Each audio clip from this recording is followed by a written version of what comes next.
बांकीपुर हार के बाद तेजस्वी के 3 एक्शन प्लान, बदलेंगे प्रदेश अध्यक्ष, मुस्लिम पर दाव। नमस्कार, आप देख रहे हैं सिटी पोस्ट लाइव। मैं हूं सृष्टि राज। बांकीपुर उपचुनाव के झटके और पार्टी के भीतर उभरी असंतोष की आवाजों के बीच आरजेडी में एक बड़े संगठनात्मक फेरबदल की शुरुआत हो चुकी है। तेजस्वी ने पार्टी का रीसेट बटन दबा दिए हैं। अब प्रदेश कमेटी से लेकर सभी 55 जिलों के इकाइयां, प्रखंड और पंचायत और विभिन्न इकाइयों का भंग भी कर दिया गया है। तो अब आइए जानते हैं विस्तार से। बांकीपुर हार के बाद तेजस्वी यादव ने रीसेट बटन जो है वो तो दबा दिया है। अब आगे क्या होगा, इसके बारे में chief editor Shrikant Pratyush sir क्या कर रहे हैं अब तेजस्वी?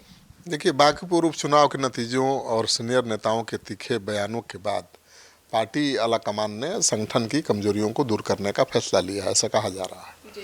तेजस्वी यादव ने पार्टी का रीसेट बटन दबा ही दिया है। जितनी कमेटियां थी सबको भंग कर दिया है और सूत्र बता रहे हैं कि जिला अध्यक्ष, बूथ, पंचायत स्तर तक कमेटियां बनाने में नाकाम रहे, उनका हटना तय है।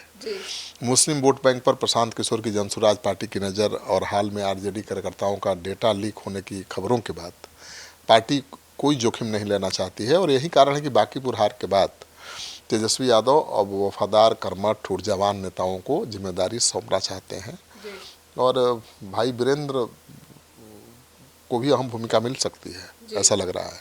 और जो बहुत करीबी लोग उनके थे, जिनके कारण बदनामी हो रही थी पार्टी की, उनको किनारे लगाया जा सकता है, ये भी चर्चा है। तो देखिए क्या होता है। सर, तो तेजस्वी तो पार्टी की नई कोर टीम भी बनाने वाले हैं। देखिए, आरजेडी की नई कोर टीम को तैयार करने की जिम्मेवारी तेजस्वी यादव ने अपने सबसे भरोसेमंद रणनीतिकारों को सौंपी है, कहा जा रहा है। अब ये रणनीतिकार कौन है? भोला यादव हैं, अब्दुल बारी सिद्दीकी जी हैं, सुनील कुमार सिंह हैं। तो अब्दुल बारी सिद्दीकी जी तो बहुत अनुभवी हैं, कोई शक नहीं है। और सुनील कुमार सिंह लालू राबड़ी जी परिवार के बड़े शुभचिंतक भी हैं। तो इनको रखा गया है आगे और इन नेताओं की सलाह और फीडबैक के आधार पर ही जिलों और प्रदेश स्तर पर नई टीम का चयन होगा। तेजस्वी मुस्लिम और भरोसेमंद नेताओं पर दाव लगाएंगे। कमेटियों का पुनर्गठन एक सामान्य और तय प्रक्रिया का हिस्सा भी है, लेकिन मेरे सूत्र बता रहे हैं कि भाई वीरेंद्र जैसे कद्दावर सीनियर नेताओं को भी अहम भूमिका मिल सकती है।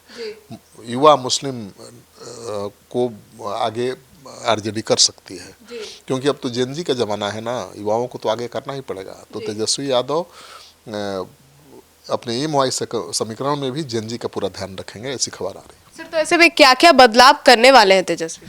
देखिए, अब संगठन में नए ऊर्जावान और अनुशासित युवाओं को आगे लाने की तैयारी है, क्योंकि आरजेडी बदनाम रही है अनुशासनहीनता के लिए। और तेजस्वी यादव जब तक ये परसेप्शन नहीं तोड़ेंगे कि आरजेडी में अनुशासन नहीं रहता, आरजेडी के कार्यकर्ता अनुशासित नहीं है, तब तक सत्ता पर काबिज होना बड़ा मुश्किल है। चुनाव के दौरान किस नेता की क्या भूमिका और गतिविधि रही, उसकी समीक्षा की जाएगी और उसके आधार पर नई जिम्मेदारियां उनको दी जाएंगी। आज का चुनाव काम से ज़्यादा समीकरणों पर टिका है। अति पिछड़ों और दलितों को जोड़ने की कोशिश तेज होगी।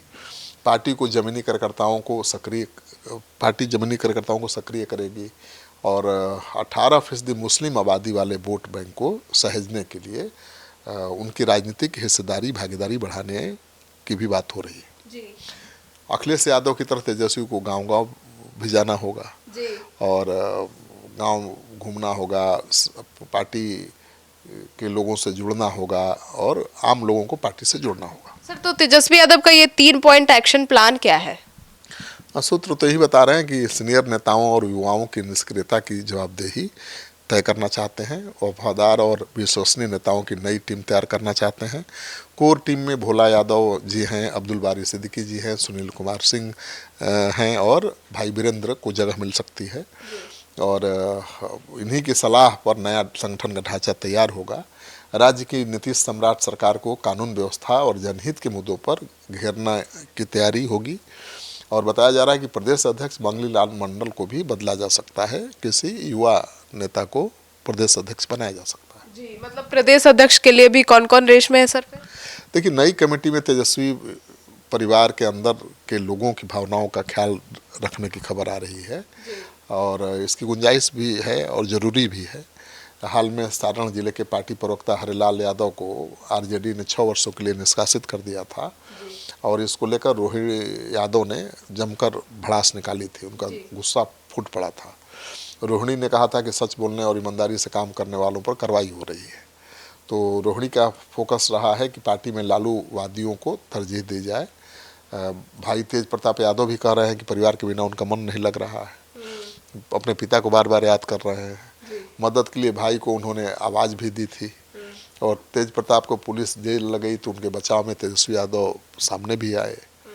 इसलिए बहुत संभव है कि तेजस्वी परिवार के लोगों की भावना का ख्याल रखा जाएगा, मतलब परिवार पर की भावनाओं का भी ख्याल रखेंगे तेजस्वी। लेकिन तेजस्वी ऐसे किसी भी व्यक्ति को पद नहीं देने वाले हैं जिस पर उनको भरोसा नहीं होगा, हाँ, जो भीतरघात कर सकते हैं। सर लेकिन आरजेडी के लिए तो अंदर खींचतान भी शुरू हो गई है। आरजेडी के अंदर आपस में ही खींचतान शुरू हो गई है, और सीनियर लीडर खामोश हैं, कुछ तो कुछ आवाज़ भी उठा रहे हैं। नौजवान आपस में टकरा रहे हैं।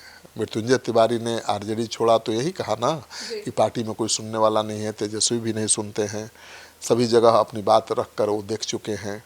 उदय नारायण चौधरी और भाई वीरेंद्र जैसे पुराने नेता आवाज़ उठा रहे हैं।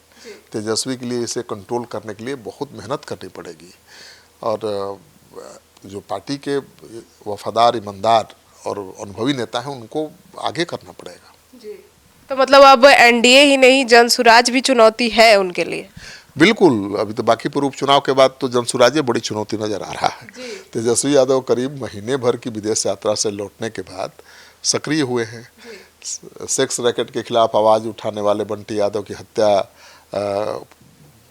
को लेकर भी वो सक्रिय दिखे हैं।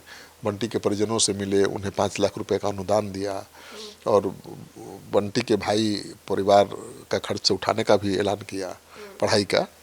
आरजेडी के सांगठनिक ढांचे में बदलाव के लिए जिला इकाइयां भंग कर दी हैं। समाजवादी पार्टी के प्रमुख अखिलेश यादव और कांग्रेस के शीर्ष नेता राहुल गांधी को बिहार आने का न्योता दिया है, और यह सब कुछ उन्होंने तब किया है जब जनसुराज के संस्थापक प्रशांत किशोर ने बांकीपुर उपचुनाव में उनके एमवाई समीकरण को ध्वस्त कर दिया है। तो उनके लिए चुनौती तो प्रशांत किशोर भी है ही, क्योंकि जो उनका एमवाई समीकरण है वो बीजेपी के साथ नहीं जाएगा। वो टूटेगा तो बीजेपी को ज़्यादा फायदा नहीं होगा, उसका फायदा किसी दूसरे को ही होना है, और वो प्रशांत किशोर ही हैं। तो प्रशांत किशोर भी तेजस्वी यादव के लिए बड़ी चुनौती है।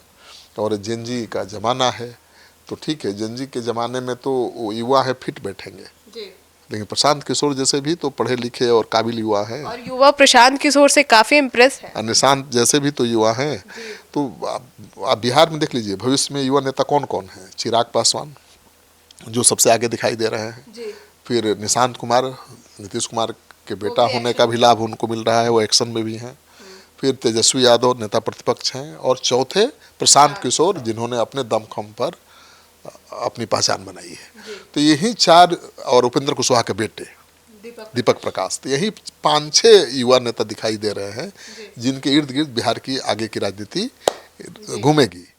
अब इन 5 युवाओं में जो योग्य होगा, जो जेनजी को ज़्यादा पसंद आएगा, उसी का सिक्का चलेगा। तो सुना आपने, तो अब आपकी क्या राय है और इन तमाम युवा नेताओं में आप किन से प्रभावित हैं? अपनी राय कमेंट सेक्शन में ज़रूर बताइएगा। धन्यवाद।